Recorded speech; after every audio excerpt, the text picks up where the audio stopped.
आज तक कहीं कुछ भी जरा भी गुंजाइश नहीं रखी कि कोई विद्वान या समाज से भी आगे बढ़कर के कुछ उनके साथ जोड़ दे।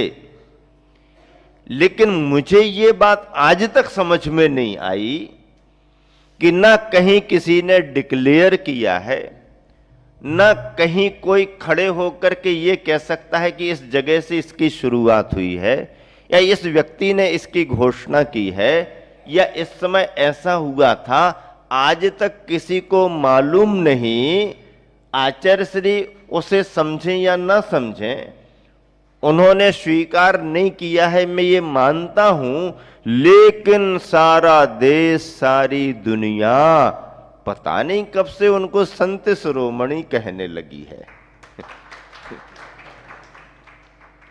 संत शिरोमणि कहां से चल पड़ा है ये किसी को मालूम ही नहीं। इसकी गंगोत्री कहां से निकली पता ही नहीं। लेकिन भावनाओं की गंगा सबकी ऐसी बह रही है कि जिसके मुख से सुनो संत शिरोमणि, संत शिरोमणि, संत शिरोमणि। किसी ने घोषित उपाधि नहीं की, कहीं कोई लिखित नहीं है, किसी मंच पर नाम नहीं आया। आचार्य श्री ने कभी इस बात के लिए कुछ कहा नहीं, आशीर्वाद नहीं दिया, उनको पता भी नहीं। लेकिन जन भावनाओं में ऐसा अंतरंग में घुल मिल गया कि अब कोई इनकार भी करे तो जन भावनाएं मानने वाली नहीं। अब संत शिरोमणि तो भावना है, और ऐसी भावना के शब्द को मैंने पकड़ लिया, मैंने पकड़ लिया। और जब आचार्य श्री के व्यक्तित्व पर 50वें वर्ष पर मैंने सोचा कि सब तरफ सब तरह के काम तो हो रहे हैं, लेकिन जिनके व्यक्तित्व की चर्चा और इतनी प्रभावना सब तरफ बढ़ रही है, क्यों न हो सिलसिलेवार, क्रमवार आचार्य श्री के जीवन को लेकर, व्यक्तित्व कृतित्व को लेकर के एक ऐसी प्रवचन माला प्रारंभ की जाए कि जिसमें आद्योपांत खास खास विशेष विशेष जानकारियां हम सबके ख्याल में आए। और ऐसा विषय बनने पर, ऐसा विषय रखने पर लोगों को तथ्यात्मक जानकारियां मिलना शुरू हो गई। लेखन में भी बहुत आया है, पर लिखा गया सभी के पढ़ने में उतना नहीं आ पाता है, और लिखे गए का क्रम ही आगे बढ़ता है। सुनाने में एक क्रम को रोक करके दूसरा क्रम जोड़ा जा सकता है, दूसरे क्रम को रोक करके तीसरा क्रम जोड़ा जा सकता है, लौट करके वापस आकर के समापन करके आगे बढ़ा जा सकता। मतलब बोलने बताने में बहुत सारे संदर्भ आचार्य श्री के अन्यान्य जुड़ जाने के कारण इसमें रोचकता भी आ जाती है, और एक फिल्म की तरह व्यक्ति बैठे बैठे उन दृश्यों को सुन करके देखता हुआ आगे बढ़ जाता है। संत शिरोमणि किसी ग्रंथ में लिखी हुई उपाधि नहीं है, ये जन भावनाएं हैं। इसे शिष्य समुदाय ने भी आगे नहीं बढ़ाया, ये नीचे से ऊपर तक आया हुआ है। और आज यदि हम देखें तो चाहे संत शिरोमणि कह दो और चाहे आचार्य श्री कह दो, मूर्ति और मुद्रा केवल एक ही दिखाई देती है। आप कहीं भी किसी भी जगह खड़े होकर के ये कह दो कि भैया ये बात तो आचार्य श्री ने कही है, तो सामने वाला इसके आगे समझ जाएगा कि ये बात विद्यासागर जी महाराज ने कही है। आज आचार्य पद का महत्व और उसकी गरिमा विद्यासागर जी के नाम से इस रूप में प्रसिद्ध हो गई है। यदि किसी बच्चे को भी कह दिया जाए, अजैन को भी कह दिया जाए कि भैया ये संत शिरोमणि आप लोग किसको कहते हो, तो वो भी बता देगा कि वो वाले आचार्य महाराज जी जो है ना, विद्यासागर जी महाराज, उनको संत शिरोमणि कहा जाता है। ऐसा कुछ भाव स्वभाव बन गया है कि अब जिन्हें किसी तरह की उपाधियों की जरूरत नहीं है, वो केवल आचार्य परमेष्ठी के रूप में इस तरह पहचाने जा रहे हैं। सो ऐसा नहीं है, बल्कि उनके जीवन के संस्मरण तो अनेक देश विदेशों में कुछ इस तरह भी जुड़े हैं, जैसे हम लोगों ने सुना। जैन बंधु, जैन धर्म के प्रचारक, व्रती विद्वान, ब्रह्मचारी भाई बहन जब विदेशों में जाते हैं और धर्म की चर्चा करते करते वर्तमान में धर्म की प्रभावना का परिचय देते हैं, और ऐसा संदर्भ एक बार घट गया कि जैन धर्म की महिमा बताते बताते, जैन धर्म का परिचय देते देते किन्हीं विदेशियों ने पूछ लिया कि आप जैन धर्म की जो चर्चा कर रहे हैं, कौन से जैन धर्म की चर्चा कर रहे हैं?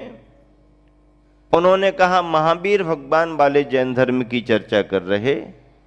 उन्होंने आगे पूछा महावीर वाले जैन धर्म की चर्चा तो है, लेकिन उसमें दो प्रकार से भी परिचय मिलता है, तो कौन से वाले जैन धर्म की चर्चा कर रहे हो? तो उन्होंने कहा हम अपने दिगंबर धर्म की चर्चा कर रहे हैं। तो सामने से उत्तर आया, उन्होंने स्वयं कहा कि हाँ, अच्छा वो वाला दिगंबर जैन धर्म जिसमें आचार्य विद्यासागर जी प्रभावना कर रहे हैं।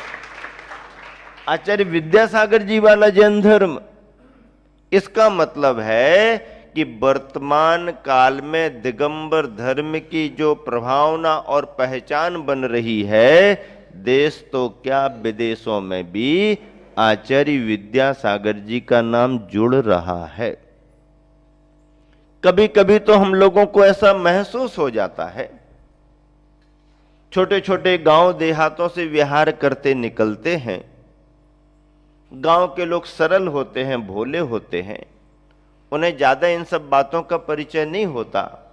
जैन बंधुओं को फिर भी हो सकता है, जैनेतर बंधु उतनी सूक्ष्मता से सभी अंतर नहीं समझते हैं। तो कई बार तो ऐसा सुनने में हम लोगों को आया, दूसरे संघ के महाराजों ने भी बताया मिलने पर कि ऐसा ऐसा हमें भी सुनने मिला। कैसा सुनने मिला?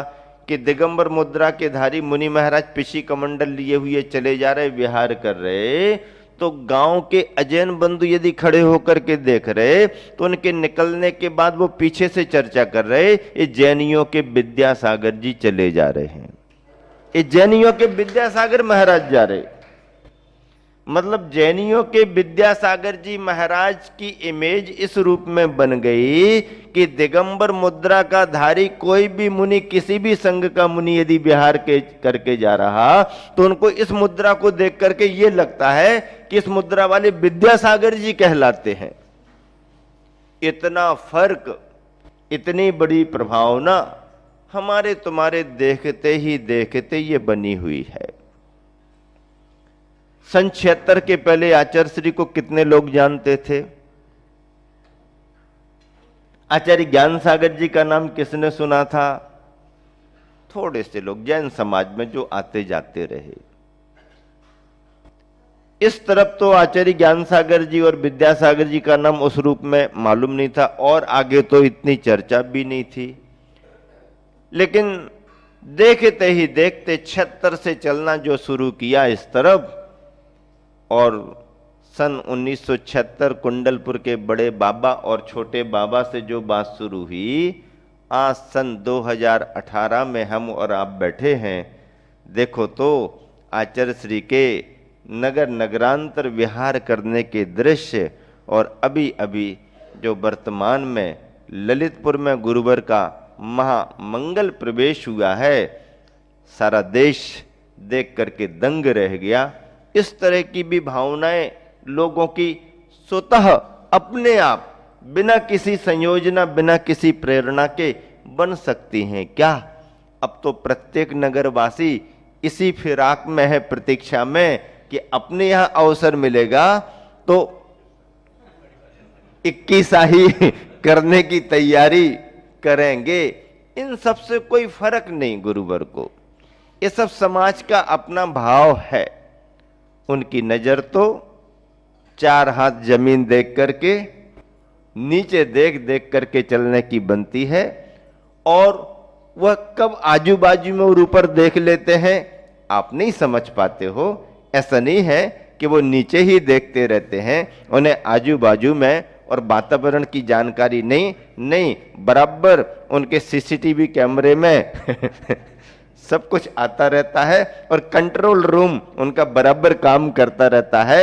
आप नहीं समझ पाते कब उन्होंने देखा है, लेकिन उनके कैमरे में, ज्ञान के कैमरे में, अनुभव के कैमरे में सब कुछ आ जाता है। जो आसपास आमने सामने है वो तो दिख ही जाता है, जो बहुत दूर दराज, जो पब्लिक को भी दिखाई नहीं दे पाते हैं, ऐसे कार्यकर्ता और छोटे मोटे व्यक्ति भी आचार्य श्री की नजर में आ जाते हैं। तभी तो इतने बड़े माहौल को आचार्य श्री ने नहीं देखा, लेकिन आपने फोटो देखी होगी, एक बीमार विकलांग छोटे से बच्चे को देखने के लिए, आदमी को देखने के लिए आचार्य श्री चले गए। इतने हाव भाव, इतनी तैयारियां, ऐसा लग रहा है जैसे स्वर्ग उतर करके आ गया हो। इतनी भावनाओं से लोग हाव भाव, कलश पर कलश, चवर पर चवर, रंगोली पर रंगोली, क्या कर दें, कैसा कर दें, कितना कर दें, ये सब तुमने किया है, इसका कोई उनको ज्यादा वो नहीं। हाँ, भावनाएं तो समझ में आती हैं, लेकिन कोई बीमार हो, कोई विकलांग हो, कोई बहुत परेशानी में पड़ा हो, कोई गरीब हो, कोई अजैन बंधु रोते हुए आ जाए, कोई बेसहारा यदि आवाज लगा दे, तो हमने बड़ी बड़ी भीड़ में भी गुरुवर को उस समय करुणा से रुक जाते हुए देखा है और उस पर कृपा की नजर डालते हुए देखा है। ये अनुभव है प्रत्यक्ष, साक्षात। ऐसे करुणा के सागर, ऐसे वात्सल्य और स्नेह के दाता गुरुवर आचार्य पद पर आसीन हैं, और आचार्य परमेष्ठी के व्यक्तित्व में जब सहजता, सरलता, कठोरता, अनुशासन और अनुकंपा एक साथ दिखाई देते हैं, तो लगता है कि जो जो भगवान ने कहा है, जो जो शास्त्रों में लिखा है, गुरुवर ने अपने जीवन में चरितार्थ किया है और उसे चरितार्थ करने में लगे हुए हैं। 36 मूल गुणों की चर्चा में 12 तपों की बात आती है, और तप साधना के प्रतीक हैं। बिना तपे तो फलों में भी मिठास नहीं आती, बिना तपे तो भोजन भी स्वादिष्ट नहीं बनता, बिना तपे तो सोने में भी चमक नहीं आती। सोना है, चमकदार है, सोना चमकदार है, लेकिन चमकदार सोने को और चमकाने में जरा घिसना पड़ता है, जरा तपाना पड़ता है। ऐसे ही बिना तप किए श्रेष्ठता नहीं आती। जिस माटी को पानी गला देता है, जिस माटी को पानी बहा करके ले जाता है, माटी यदि कुंभकार के हाथ लग जाए और माटी को बराबर भिगो करके, गला करके यदि अच्छे तरीके से कुंभकार तैयार करता है, घड़ा बन जाता है, तो फिर घड़े की बात फिर अलग ही हो जाती। लेकिन घड़ा बनने के बाद तैयार हुआ घड़ा भी उतनी क्षमता नहीं रखता, क्योंकि अभी घड़ा कच्चा है। पानी डाल दो जल्दी जल्दी, नहीं नहीं, कच्ची मिट्टी तो गल जाएगी, पहले उसे सुखाओ, और जब वह पूरा सूख जाएगा तो फिर क्या करना, तपाओ।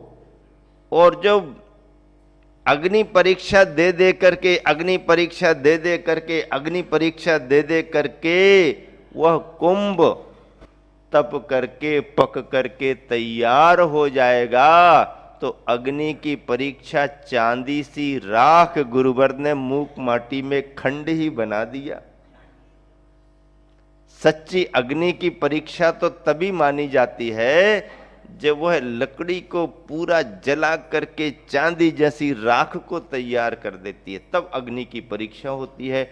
ऐसी अग्नि घड़े को तपा तपा करके, पका पका करके तैयार करती है, और घड़ा भी तप तप करके, पक पक करके जब तैयार होता है, तो फिर वही मिट्टी का घड़ा, जिस मिट्टी को पानी बहा करके ले जाता था, वह घड़ा अब पानी से कहता है कि अंदर आकर के फिर निकल करके तुम देखो, और पानी को रोकने की क्षमता पा लेता है। तपों की ये महिमा है। आत्मशुद्धि का मार्ग भी तप ही है, कल्याण का मार्ग तप ही है। ऐसे तपों की विशेषताओं को लेकर के आचार्यों के व्यक्तित्व में इनका समावेश किया गया है। अनशन पहला तप है। उपवास करना अनशन का अर्थ है। उपवास करना किसे माना गया? जैन परंपरा में मूल उपवास की परिभाषा चारों प्रकार के आहारों के त्याग करने का नाम, चतुर्विध आहार का त्याग करने का नाम अनशन उपवास है। 4 प्रकार के कौन कौन से आहार? अन्नम, पानम, खाद्यम, स्वाद्यम, लेह्यम, कोई भी हो, दोनों नाम चलते हैं।